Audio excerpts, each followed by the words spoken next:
Hey everyone, this is Adam Elenbaas from Nightlight Astrology. Happy Monday, everybody. Today we're going to do a weekly overview because we have an absolutely packed week full of major astrological transits. Of course, the big one coming at the very end of the week is Mars opposite Pluto, but we also have Mercury opposite Uranus. We have Mars moving into Leo. We have Mercury moving into Sagittarius. We've got a bunch of aspects from Mercury to other planets this week as well. So, a new moon coming up in Scorpio. So a very full week. I think it will be good to just lay it all out on the table and take a look at what's coming as the week begins. Of course, this week we'll also have horoscopes for November, and we will also be having our monthly overview for November as well. And in some of those episodes, we'll actually be looking at some of the transits that are coming the early part of November, which of course is at the end of this week as well. So you're going to get a lot of coverage of some of these transits that are coming this week from sort of multiple different angles that we have prepared in our content. So that is our agenda for today. Remember to like and subscribe. We are trying to get to 80,000 subscribers by the spring equinox. That's your fall equinox if you're in the southern hemisphere. So we have little goals we're setting for ourselves to try and build the audience. And we really appreciate it if you watch regularly and you enjoy it. It's free to subscribe, helps us in everything we do. You can find transcripts of any of these daily talks on our website, which is nightlightastrology.com. And on the website, the only promotion I have for today is to remind you that our new class, Ancient Astrology for the Modern Mystic, click on First Year Course under the Courses tab, begins November 16th. At the bottom of the page, you will find options for registration. Although our early bird sale has completed at this point, you are also going to find that the need-based tuition assistance is available all the way until the start of class. So if you're someone who needs a little bit of help to make it happen because you're on a fixed or limited income, we understand everyone's coming from a different place, and we want to make sure that astrology is accessible for anyone with a sincere desire to study. So if that's you, check out the need-based tuition. And after I sign off today, you will also have an informational video tagged on to the end of today's content, taking you into the course and what it includes, a sort of informational video that you'll find afterward. So on that note, let us now turn our attention to the real-time clock, and let's take a look at our transits for the week. We have transits that are happening today, which I did start covering last week. So we shouldn't, if you wanted a little bit more content for example, on today's Venus-Saturn square, which is passing here in the morning, but is still in effect today, you could actually go back to last week and find more on the Venus-Saturn square for sure. But otherwise, what I'm going to do is I'm going to break down the week's transits one at a time, and there are a lot of them. So let's begin today with our first of all, which we have, the first transit of the week, which we talked about, as I said last week, and that is Venus's square to Saturn. So you're going to see here on Monday, October 28th, and we'll be looking all the way until Sunday, November 3rd today. You'll see that Venus is squaring Saturn. This is just passing over here on the morning of Monday, October 28th. That Venus-Saturn square is reflective of sometimes difficult spaces in relationships, or different kinds of more serious passages or themes coming up, a kind of gravitas around love, sex, relationships, friendships. Sometimes Venus represents sisters as well. So Venus's square to Saturn is coming through today and marks a kind of serious inflection point for relationships, aesthetics, anything Venusian. Well, the other way of thinking about Venus-Saturn is about maturity, or the heavier, weightier themes in love that are a part of the natural growth of any relationship. So it can be actually a positive moment of growth and maturity as well, coming to terms with things, reaching spaces of better boundaries or the appropriate limits in love and relationships. So watch for that. We've talked about that. Again, you could go back and watch a video at the end of last week if you wanted more on today's Venus square Saturn.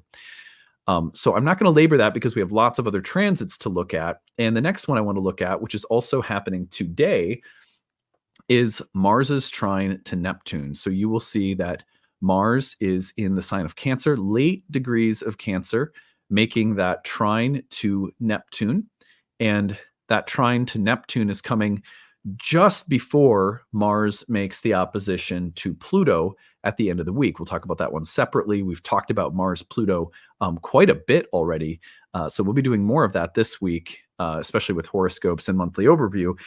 But the Mars trine to Neptune, one of the things that Mars is trine to Neptune is so good at is the theme of sacrifice.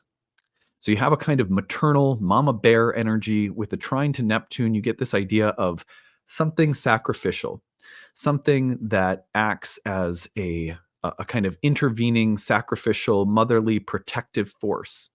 The idea of dying for things or sacrificing for things, Mars the martyr with Neptune, not uncommon to see great acts of compassion and sacrifice, charity and care, um, healing and what do I want to say, advocacy are themes that come to my mind.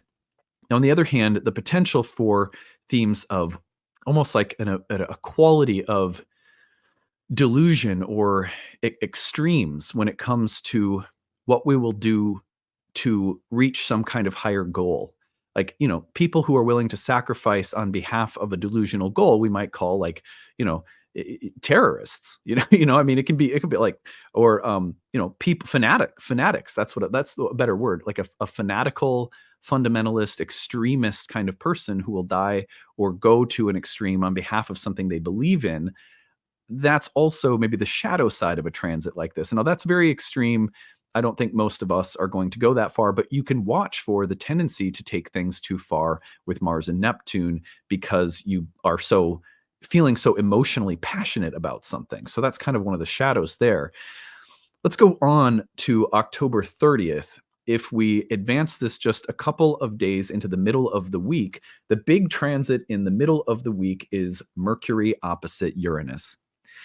This is a really important moment because we have a kind of flashpoint here in the middle of the week that, in typical Mercury opposite Uranus fashion will be surprising, erratic, disruptive, unexpected. It will have a way of shaking things up. Now, this can be inventive energy. It can be very creative and original on the level of thought, communications, ideas, speech, technology.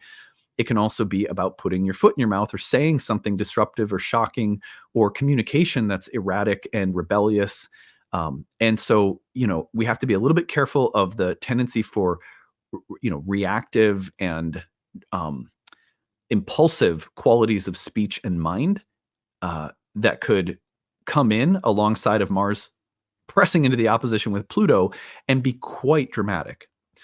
On the other hand, another way of thinking about this opposition would be in terms of saying things, thinking things, or coming into a realization or a moment of epiphany that frees us or liberates stuck or pent up energy. So a breakthrough in mind and thinking, if you're trying to solve a problem, this is the energy that will give you that light bulb moment that goes, okay, now I know what to do. But a very Uranian moment in the middle of the week. And with Mercury in Scorpio just coming into the position of the evening star, I would also think about things coming to light that have been hidden or not understood. And now suddenly there is some grasp of what's going on. If you've been trying to solve a problem, this could be the resource that you need. Suddenly you're aware of what you need to get around a problem or an obstacle as well. So I like this as something that could get us unstuck. I am a little bit cautious about how disruptive this transit could be in the middle of the week, especially given that Mars is just a degree off from an opposition to Pluto. And remember, Mars is the ruler of Mercury. Now, this is where Mercury starts just doing a lot of different stuff. So get to the 31st on Halloween. Mercury is trine to Neptune. Could I see that being kind of fun and dark and creative and otherworldly and imaginative for Halloween? Yeah, great energy for Halloween. On one hand, it's like a thriller. I mean, Mercury trine Neptune from Scorpio to Pisces feels to me like a good horror movie or a good thriller. On the other hand, deep and probing, investigative, paying attention to nuances and subtleties and psychic details that are sort of peeking through, kind of being aware of what's on the other side, whether that's the unconscious material, sort of seeing through the veil mystically, or being aware of subtle things that are, it's like this is a transit that can make you aware of things that are hidden or secretive or subtle or unconscious. And if you pay attention to it, that suddenly you'll understand. You'll be able to see something that's been somewhat hidden. On the other hand, this could also be about the tendency toward, getting a little paranoid or a little possessive or jealous or a little bit of a dark and brooding emotional quality. This is also about tremendous power of emotional release for some people and healing. But not all emotional release is easy. I mean, grief could be described as Mercury trine Neptune in water signs, especially given that we got another grand water trine forming right now in the sky. So if we look at this little moment, it gets so watery. It's just this fall has been fall in the northern hemisphere. Trying to be polite to my southern hemisphere guests. So coming in from the other side of the world, we appreciate you. Anyway, this season, let's call it, has been, zodiacally speaking, has been very watery. Now we get the next day on Friday, and we have a new moon in Scorpio. Very powerful. Another very watery new moon in Scorpio. And who is it hosted by? Mars. And what is Mars doing in its fall opposing Pluto? This new moon cycle is very cathartic. This new moon cycle is pointing us towards some major releases emotionally. A huge cardinal signature of catharsis around this new moon with the Mars opposite Pluto. There will be very powerful energies released around this new moon and in the days following it. And that becomes what we're working with for the entirety of the lunation cycle. We'll be covering this in our monthly overview as well, but wow. And then not to mention that if we look at this, the next day, Mercury is trine Mars on November 2nd. So now what we're seeing is, as this week goes on, look, we have Mercury pulling off the trine to Neptune and going into the trine with its host Mars, who's just coming off the trine to Neptune. This is within 2 degrees of a perfect grand water trine, the second of the season. So these are very powerful emotional energies being released. I say emotional because most of us will end up recognizing these experiences on an emotional and instinctual level and be processing and working with very strong feelings. Now, the feeling quality, if we probe into it and work with it, can also give us deeper understanding of what in our environment causes certain kinds of moods, feelings, patterns of emotion. So there's a lot here too that's coming up to make us more aware. This or that is healthy or unhealthy, toxic or sort of clean energy. Emotions in the water are a bit like looking at the fish tank that you're living in and starting to understand what's affecting the water that you live in. So greater instinctual, emotional, and environmental awareness is one of the maybe gifts of all of this, but it will be quite cathartic emotionally because of that Mars opposition to Pluto. A lot of this too is about how cognizant we are and how much we're being able to understand and talk about things that have been maybe hidden or unseen or mysterious and so forth. We see this because on November 2nd, Mercury will also sextile Pluto. There's that ability to be aware of mentally and in speech, communication, and thought of subterranean things that have been somewhat hidden or that are now being released with great force. So we then see on November 2nd, Mercury enters Sagittarius. One of the reasons that I like this is that now we have a Mercury-Jupiter opposition that suggests that even in the midst of a very powerful emotional moment that has a lot of, the power to be quite cathartic and frankly, Mars-Pluto can be a little destructive. Destruction is part of creation in a paradoxical way.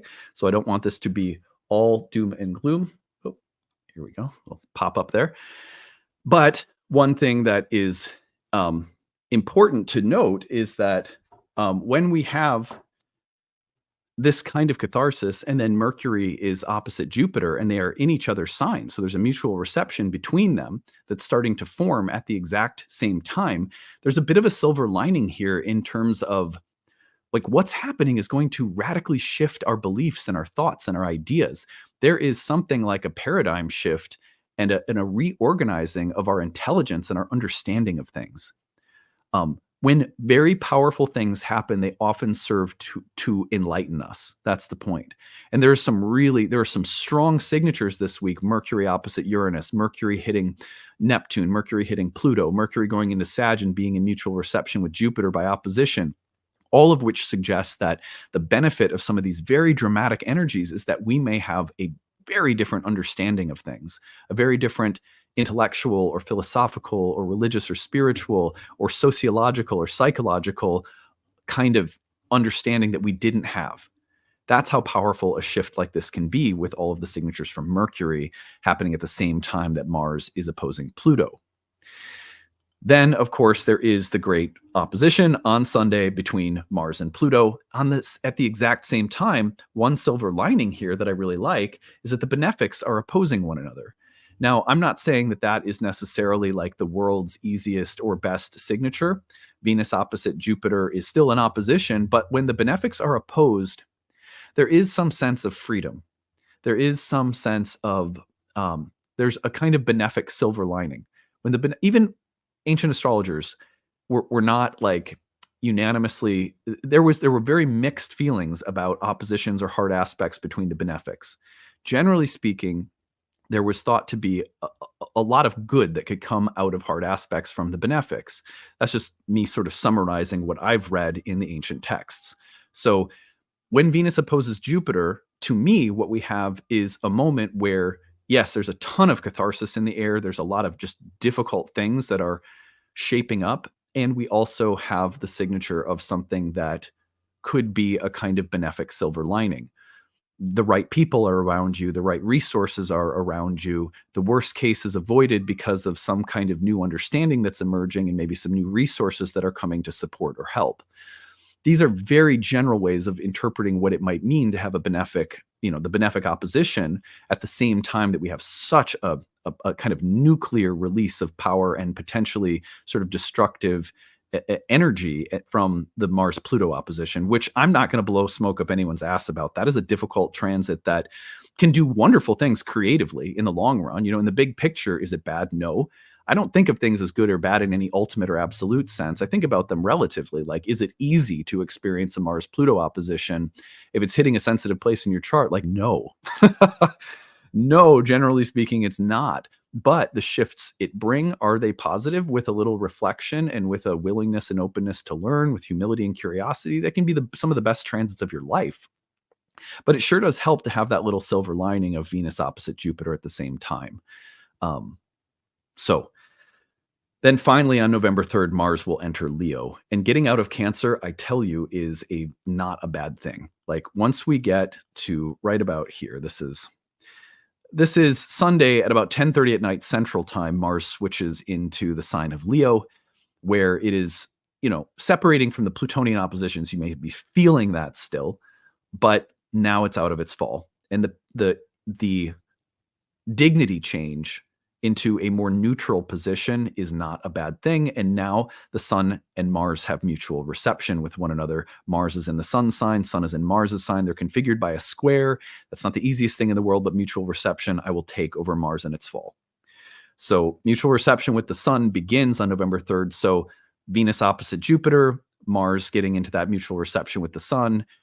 Is it all rainbows and butterflies? No, but these are silver linings that I take as very real buffers for what is a very powerful and often difficult release of energy in the Mars-Pluto opposition. So that's where I'm going to leave it for today. Just an overview of what is to come, and also, what we will be covering. There we go. What we will be covering as the week goes on. So here's what you have to look forward to. On Wednesday and Thursday, or Thursday and Friday, we'll be running monthly overview and horoscopes for November. And then probably Tuesday and Wednesday of this week, just depends on which days I decide to air the monthly overview and the horoscopes on. I'm a little undecided about it. The other thing that we'll be doing will be to look more specifically probably at the Mercury Uranus opposition, because that's a huge one, as well as the new moon in Scorpio, along with the Mars-Pluto opposition, because those are the really super big transits of the week. So reflection on those things. Guys, we're in one of the most dynamic periods of the entire year, what to speak of the fact that it's obviously coming up on the US election. I'm recording this about a week in advance, so it's possible major things have happened in the news that I'm not even aware of yet. But let's see how this week goes. It's good to have community. It's good to have a place where you can reflect on what's happening and have a cosmic context within which to place and make meaning out of your experiences. That's why I love astrology, and I'm sure that's why you do too. So, it's a good place. It's a safe place. I hope Nightlight Astrology, the Nightlight Astrology School, to learn and grow and reach into our experiences with a kind of trust and faith that there's a place for every experience and that it's all sacred. So anyway, I'll leave it there. After I sign off, there's more information about the upcoming first year course. I hope to see some of you there. These are very powerful, strong signatures under which to formally begin an apprenticeship process. I highly recommend it if you feel called to it. It's a unique window of time in which to be launching into an intentional study of a spiritually focused astrology path. So anyway, I'll leave it there. I hope you're having a good day, good start to the week, and we will see you again soon. Bye. Hey, everyone. I'm glad that you're sticking around to hear more about the Year 1 program that's coming up. The program starts on November 16th of this fall, and I am here today to tell you all that the program includes and why I think you really like it if you're thinking about studying astrology. So a few practical details about the course as well. The class begins November 16th, as I mentioned, but it takes place on Saturdays from 12 to about 2 or 3 p.m. Eastern Time. So that's 11 to 2 Central, and typically classes are about 2 hours long. Sometimes they run over with Q&A and discussion, but you can always plan for about 2 hours and you won't miss any of the actual lecture content for the day. You may have to duck out a little early if Q&A or discussion is extending. Sometimes it does, which is why we say between 2 and 3 hours, but typically it's around 2. All of the classes are recorded, so if you can't attend live, you are more than welcome to watch the recordings at your own pace and on your own time. You have lifetime access to the recordings, and everything is housed on a student website. I want to actually give you just a little preview of what that student website looks like. So I am going to open up my own version of Thinkific, which is the platform that we use. So here's some of my courses. These are all the Nightlight courses I teach. You can see on the page. But I'm going to tune into, let's go to Nightlight 28, which is the section that began in June of 2024. So here you're going to see that we have orientation instructions, course information, class links, and calendar. Everything that you need to know how to access the course is there, and you'll have a version of this in your own panel that you get set up with when you enroll. And then our lessons are laid out. So lesson 1, we have the video, the audio, the slides, the transcript. We have the Q&A box transcript so you can see what people were saying in the chat box during class. We have flashcards. We have a workbook. We have planet and sign glyph flashcards. We have bonus material, videos that we like from YouTube that we link you to. Say, check this video out, check that video out. They go along with some of the things we talked about in class. So every lesson has material for you to go as far as you want with, but the main thing is the video, audio, slides, transcript, etc. are all listed there so that you can download and watch it on your own time if you can't attend live. Again, the live classes do happen on Saturdays for this cohort, starting November 16th. That is our first day of class. And then going forward, it always meets on Saturdays, and we give you the class schedule to map out. And the breaks that we have, the study sessions that we have, everything's mapped out on the class calendar for you. So those are just a few practical details that, just to kind of start us off with. So I'm going to take you over to the website, which is nightlightastrology.com. And I'm going to share with you some information about the program and sort of walk you through what it includes and what you can expect. So it is an almost year-long program. We typically finish between 10 and 11 months out of the year. It can depend a little bit on some of my teaching and scheduling because sometimes I teach at conferences and it may delay some of our modules by a week or something like that. But it's typically around 10 to 11 months that the program lasts. So we call it our first year program.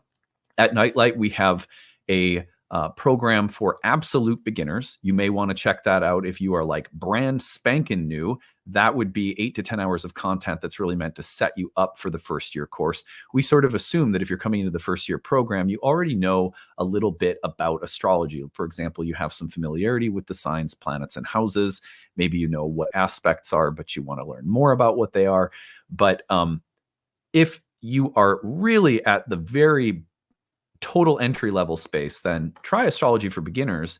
And when you take that, you could do that right away and then join the first year course in November, and you'd be perfectly set up for it. But anyhow, in this program, over the course of about a year, we work through 30 lessons that I lead. And those lessons are all 2 to 3 hours each, including lecture, a little break, and a Q&A portion where we open up for people to come on mic and camera and ask questions and have an interactive discussion about the material for the day. The program is broken into modules that cover a variety of topics in ancient Hellenistic astrology.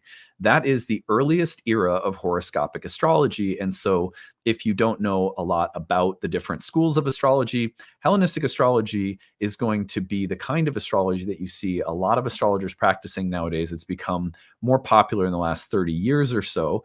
And that is due to the fact that a lot of ancient texts with some of the original techniques of horoscopic astrologers were recently translated into the English language, and it's created this renaissance in terms of the use of ancient approaches to astrology. I have a background in modern psychological, archetypal, and evolutionary astrology, and so of course I bring those things to the table, but the course is primarily focused on the excavation of ancient techniques and the spiritual philosophy that ancient astrologers also espoused. The closest thing that I can tell you to what that looks like is, ask this question: do you resonate with the philosophy that you hear me take on my YouTube channel? If so, then you're going to love this course in terms of its philosophical and spiritual approach, because the spiritual approach to astrology that I teach is really at the heart of the program. And that's a big part of my life. I approach astrology from a spiritual standpoint. It doesn't belong to one religion or one particular school of thought, but you will hear me talking about things like the soul, the belief in the transmigration of the soul. You'll hear me talk about the need to be soul-centered in our client approach to counseling in astrology. You'll hear me have an appreciation for psychological dimensions of astrology, but also ancient astrology is really very, very good at developing your predictive capacity. We talk about what kinds of predictions are appropriate, how to make appropriate predictions, how to be the right kind of astrologer for our clients without inducing any fear. So there's a lot of care that goes into the development of this craft. But ancient astrology is really amazing when it comes to honing your predictive abilities. And then what you'll find is in this program, there's also a pretty significant emphasis on the psychological dimensions and client care. Anyhow, we go into the roots of ancient Hellenistic astrology and its techniques in this program, and the 30 classes are broken into modules. We work through the history and philosophy. We work through planets, houses, signs, aspects, essential and accidental dignities, and then we get into approaches to the delineation of natal charts. And then at the end of the program, almost a third of the program is dedicated to live client readings, where you're going to see me meet with a person and apply what we've been studying for an hour-long reading. We take a break, we come back, and then we workshop. How did I do that? Why did I make these choices? How did I handle this or that came up in the reading? And it becomes easily the favorite part for most students of the entire program, because by that point, you've got so much theory that you're really ready to see it put into action. We alternate those live client practice sessions with hands-on practice, where students get to bring chart questions into class that we work on. And that's also something that most people really love. A lot of people will look at the curriculum and say, well, I already know planets, houses, and signs and aspects and dignities. But not if you haven't studied Hellenistic astrology, because the approach that ancient astrologers had to these topics is vastly different from the approach that modern astrologers take. So you will be, in a sense, relearning basic things in a brand new way. And I think a much more enriching, deep, and philosophically clear way. It's really nice to know the why behind things. This program and Hellenistic astrology in general is very good at helping you understand the why behind everything that we do. Also, it's really important to participate when you study astrology in a living lineage. So one of the reasons I don't let people jump ahead to my second or third year programs is because I want you to be entrained to a lineage, a particular way of doing things that comes from an astrologer who has a very living, busy, active practice and who has had teachers themselves. I think that's important for astrological learning. That's the model that my own learning take, and so that's what I really want students to take away from my programs. Anyhow, So all of that aside, the second year program focuses, after we build our understanding of the basic delineation techniques of birth charts, in year 2, we move into timing techniques, which is all about when the karma of a birth chart is going to be active and expressing itself throughout the course of a lifetime. That's year 2. Year 3 focuses on the development of counseling skills at a much deeper level. And then we also have a 1-year horary program, which is about the development of a very specific predictive technique that can be a really amazing tool to add to your kit. That is 4 years worth of training programs that we have. However, I want to mention that many people take our classes just for the sake, purely for the sake of their own personal growth. Taking these programs is very much like being taught how to utilize a technology that for yourself will be deeply useful for the rest of your life, and maybe for close friends or family members around you. Many people come through our programs taking that benefit away. We'll study through all 4 years of our programs with no intention of being professional. This is their hobby. This is a spiritual tool that will have it will pay dividends over a long period of time. However, many people without the intention to practice come into our courses and discover that they're actually good at it and may end up reading for other people part-time. And then there are students who are deeply, intensely motivated to practice for other people. And it is not that our programs really make those people successful. Our programs contribute to your development, but it really is that some people have a calling to practice professionally. And these programs are designed to give you all the tools you need to develop that confidence and to develop a really coherent set of tools and to entrain yourself to a lineage, which you can also develop your own unique style out of. So those are some of the kinds of people that take our programs, you might say. So the 30 classes on the year are then broken into modules. And in between modules, we have 2 course directors who are present in all of the classes, and they lead breakout tutoring sessions where you can come in and review or ask questions about the module that we've just completed, which is usually anywhere between 2 and 3 classes each. So those breakout study sessions led by our tutors are outside of the 30 classes and very useful. A lot of people like to attend those because they also offer opportunity for community and just lively conversation. We also have 12 online webinar classes led by guest teachers that we host throughout the year. Those are free, and if you can't make them live, they're all uploaded into your student folder. You also have an interactive group forum discussion staffed with tutors who typically respond to questions that you have about the material within 24 hours. So if you can't attend a tutoring session or you just have a random question on a Tuesday night, you can pop it in there and you'll get an answer. We also have a ton of bonus material, optional quizzes, flashcards, tons of supplemental material that is there to help people go as deeply as they want. We have a reading list that is expansive. And that reading list, we don't expect anyone to accomplish. It's more so a resource that we give you saying, here, if you want to know all the things I've read, if you want to know all the things that I love, if you want to know all the things I recommend, here's a master list of everything for each lesson. You could go, PhD level if you wanted to and read thousands and thousands of pages. Or you might find that there's just one extra book that looks really interesting and you want to pick it up. But we pride ourselves on making sure you have a ton of resources. You have lifetime access to all the class recordings. You can email our staff or me throughout the year with questions, and my staff will also defer to me in the case that they don't know the answer to a question. So that is what the program includes. It starts November 16th. If you would like to join, at the bottom between now and October 15th, our early bird payments are available. So that saves you some money off the cost of the course. There is a 12-month installment plan that is cheaper than our normal plan, a one-time payment that's significantly cheaper than our normal one-time payment. So you get these little sales that we do until October 15th. We also have need-based tuition assistance. So if you are someone who would like to take this program, but you are on a fixed or tight budget, we have an application there. Click apply now. Just tell us what you need. We give a range. We say between this dollar amount and this dollar amount, what can you spend? And then we set you up with a plan for that tuition number per month. And that is available for anyone. We ask people to apply early because those spots are limited, but we are really accommodating. We try to make sure that nobody's priced out of a spiritual education. Like, this topic should be very accessible for people because I believe that the divine is speaking through the sky, and like anyone should have access to understanding what it's saying, right? So anyway, that is a bit about the program. I hope that this has been useful for you. If there are any questions you have, you can look over the curriculum content on the page, on the year one page. There's more information there. Check out the FAQ section for more questions. Email us info@nightlightastrology.com. And I hope to see some of you in class soon. I think this is going to be a really powerful program because it's also starting right as Pluto is moving into Aquarius. And within the year, we're going to have a Uranus-Pluto trine with Uranus in Gemini. These airy signatures and the connection between Uranus and Pluto make for a very powerful year to advance our understanding of astrology. So it's a great election year for studying. And I hope to see some of you in class soon.